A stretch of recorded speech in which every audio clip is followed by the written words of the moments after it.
CMR jewellery మన కాకినాడలో అతిపెద్ద జ్యువెలరీ షోరూమ్ మార్చి 30న గొప్ప ప్రారంభం. నమస్కారం సుమన్ టీవీ ప్రేక్షకులకు శ్రీ క్రోధినామ సంవత్సర ఉగాది శుభాకాంక్షలు.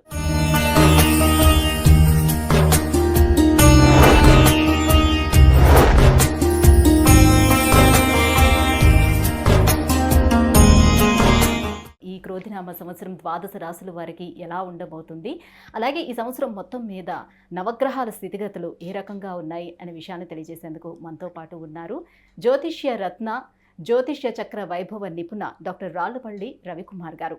గురుగారు నమస్కారం అండి. నమస్కారం. గురుగారు, ద్వాదశ రాశులకి ఏ రకంగా ఉండబోతుందో తెలుసుకునే ముందు ఈ సంవత్సరం అంతా కూడా ఆ ద్వాదశ రాశుల వరకు నవగ్రహాలు ఎక్కడెక్కడ ఉన్నాయి ప్లేసింగ్? తప్పకుండా అమ్మా.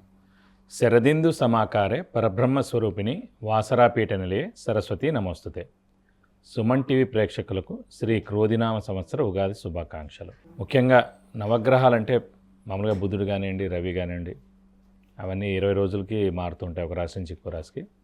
అలాగే శుక్రుడైనా 20 రోజులు మారుతాడు, కుజుడు 45 రోజులు, రవి నెలనాడు. కాబట్టి ముఖ్యంగా మనం తీసుకోవాల్సిన గ్రహాలు మటుకు 4 అండి. ఒకటేమో గురు సంవత్సర కాలం అక్కడే ఉంటారు కాబట్టి, రాహుకేతులు ఏడార్థానికి ఒకసారి మారుతారు కాబట్టి, నెక్స్ట్ వచ్చేసి శని వచ్చేసి 2.5 సంవత్సరాలకు ఒక రాశి నుంచి ఇంకో రాశిలోకి మారుతారు కాబట్టి, ముఖ్యంగా మనం గోచారం చూసినప్పుడు సంవత్సర ఫలితాలు చూసుకున్నప్పుడు మటుకు గురువు, శని, రాహుకేతుల పొజిషన్ ఈ సంవత్సరం అంతా ఎక్కడ ఉన్నాయో చెప్పుకుంటే సరిపోతుంది. ఎందుకంటే మనం ఏం గోచారం చెప్పుకున్నా కూడా ముఖ్యంగా ఆ 4 గ్రహాలని బేస్ చేసుకుని చెప్పాలి.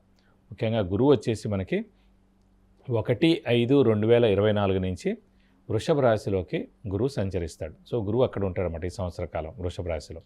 నెక్స్ట్ వచ్చేసి రాహు ఆల్రెడీ మనకి మీన రాశిలో ఉన్నారండి ఈ సంవత్సరం, అంటే నెక్స్ట్ ఏడాది దాకా కూడా రాహు అక్కడే ఉంటాడు సంవత్సరం అంతా. కేతు వచ్చి మనకి కన్యా రాశిలో ఉంటారు సంవత్సర కాలం అంతా. ఇంకా శని వచ్చేసి ఆల్రెడీ స్వస్థానమైన కుంభరాశిలో స్వస్థానంలోనే ఈ సంవత్సరం అంతా ఉంటాడు. ముఖ్యంగా మనకి అందరూ అంటారు గురువు అంటే మామూలుగా గురువు మారుతూ ఉంటాడు, డేట్స్ ఎలా తెలుసుకోవాలని. సాధారణంగా ఎందుకంటే గురువు ఇంపార్టెంట్, ఎందుకంటే దైవబలం దైవానుగ్రహం సంబంధించిన అది గ్రహం వచ్చేసి గురువు. ఎలాంటి శుభకార్యాలు జరిగినా, అంటే ముఖ్యంగా ఒక చిన్నపిల్లాడు 10th క్లాస్ ఎగ్జామ్ పాస్ అయ్యాడు, అయితే ఇంటర్లో చేరుతున్నాడు అడ్మిషన్, అంటే ఇంజనీరింగ్లో చేరుతున్నాడు, అంటే మాస్టర్స్ చేస్తున్నాడు, అయితే మెడిసిన్ చేస్తున్నాడు, అలాగే ఉద్యోగం, ఫస్ట్ ఉద్యోగం, ప్రమోషన్, అలాగే గృహం, వాహనం, వివాహం, సంతానం, ఇవన్నీ కూడా చేరాలంటే కనుక గురుబలంతో సాధ్యం. అంటే గురువు ప్రతి సంవత్సరం ఒక రాశిలో ఉంటాడన్నమాట. కాబట్టి ఆ గురువు ఆ సంవత్సర కాలంలో ఆ రాశుల వాళ్ళకి 2వ స్థానంలో ఉన్నాడా, 5వ స్థానంలో ఉన్నాడా, 7వ స్థానంలో ఉన్నాడా, 9వ స్థానంలో ఉన్నాడా, 11వ స్థానంలో ఉన్నాడో చూడాలి.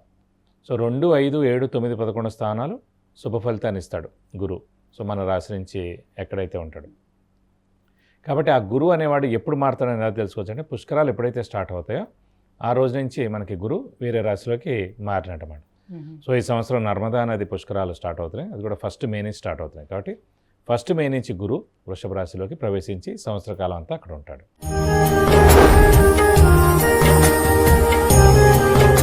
గురుగారు, ఇక తులారాశి వారికి గ్రహ స్థితిగతులు ఏ రకంగా ఉంది? సో వాళ్ళకి ఇక్కడ నుంచి టైం పీరియడ్ కూడా కొంచెం బెటర్గా ఉన్నట్టుగా తెలుస్తుంది. ఎలా ఉన్నాయి గ్రహాలు వాళ్ళకి? తప్పకుండా అమ్మ. తులారాశి అనగానే మనకి చిత్త 3, 4 పాదాలు, స్వాతి 1, 2, 3, 4 పాదాలు, విశాఖ 1, 2, 3 పాదాలు, ఈ నక్షత్రాల సమూహం వచ్చేసి మనకి తులారాశిలోకి వచ్చింది. ప్రస్తుతం తులారాశి వారికి ముఖ్యంగా 6వ ఇంట రాహు 100కు 100 ఉన్నాడు, కేతు వ్యయ స్థానంలో చాలా బాగున్నాడు, పంచమ స్థానంలో శని బాగానే ఉన్నాడు. ఎందుకంటే తులారాశికి యోగకారకుడు, అదృష్టకారకుడు, లక్ ఫేవర్ చేసే గ్రహమైన శని పంచమంలో ఉన్నా కూడా అత్యద్భుతమైన ఫలితాలను ఇస్తాడు ముఖ్యంగా ఈ సంవత్సరం. ఎందుకంటే మళ్ళీ నెక్స్ట్ ఏడాది నుంచి స్వస్థానమైన కుంభరాశిలోంచి మీన రాశిలోకి వెళ్ళిపోతాడు. తర్వాత కూడా అంటే 6వ స్థానం ఇంకా చాలా మంచిది 2.5 సంవత్సరాలు, కానీ పంచమైన సాధారణంగా మీడియం ఫలితాలు ఇస్తారు, కానీ పంచమైన కూడా స్వస్థానం అయింది కాబట్టి పరిపూర్ణమైన ఫలితాలు తులారాశి వారికి పొందవచ్చు. కానీ అష్టమ స్థానంలో గురువు ఉన్నాడు. అష్టమ అంటే ఏంటంటే ఆలస్యాలు, డిలేస్ అయిపోతుండే సాధారణంగా, కానీ శుభగ్రహం ఉంది గురువు, డిలే అయినా కూడా పనులు ఖచ్చితంగా అవుతాయి, నష్టమే లేదు. ఇంకోటి ఏంటంటే 6వ స్థానాధిపతి అయిన గురువు అష్టమ స్థానంలో ఉన్నాడు కాబట్టి అది విపరీత రాజయోగం కూడా అంటారు. అనుకోకుండా కూడా వీళ్ళు కొంచెం లేట్ అయినా కూడా తప్పకుండా మంచి ఫలితాలు వచ్చి చాలా సక్సెస్ అయ్యేందుకు కూడా అవకాశాలు ఉన్నాయి.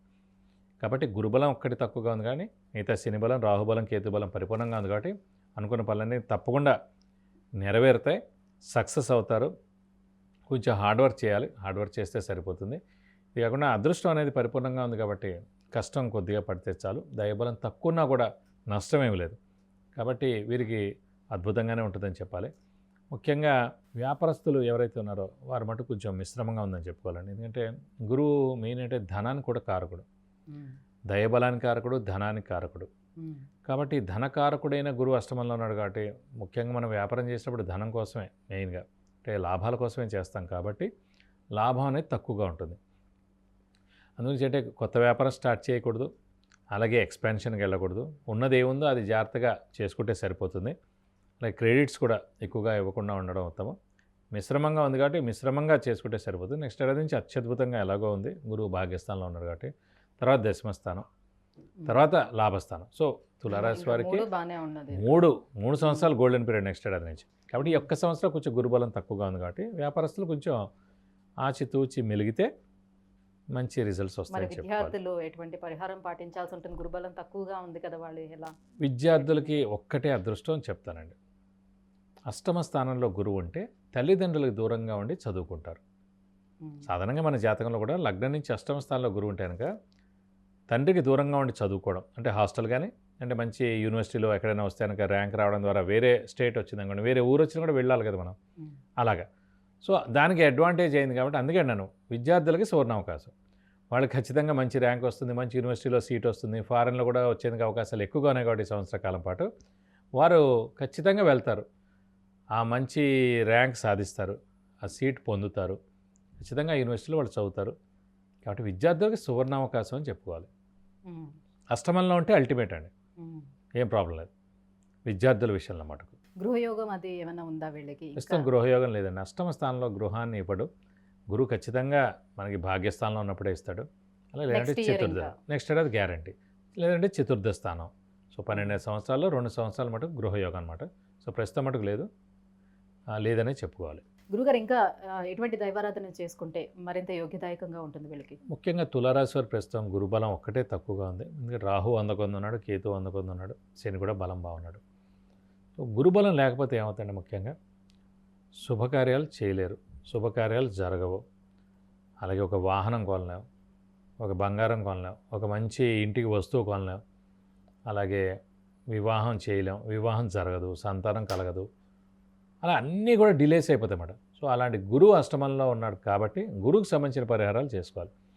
ప్రతి గురువారం ఉపవాసం ఉండడం, ప్రతి గురువారం దత్తాత్రేయ స్వామి టెంపుల్కి వెళ్ళి 41 ప్రదక్షిణాలు చేయడం, అలాగే వీలైతే కనుక గురువుకి 16,000 సార్లు జపం చేయించి శనగపప్పు కేజీంపో ఒక ఎల్లో లుంగి మరియు 1000 రూపాయల వర్త్ గోల్డ్ ఐటెం దానం ఇస్తే కనుక దోషం మొత్తం తొలగిపోయి మీకు అన్ని విధాలా మంచి చేకూరు. గురుగారు, తులారాశి వారికి ఈ క్రోధినామ సంవత్సరం ఎలా ఉండబోతుంది ఏంటనే విషయాన్ని తెలియజేసినందుకు ధన్యవాదాలండి. నమస్కారం.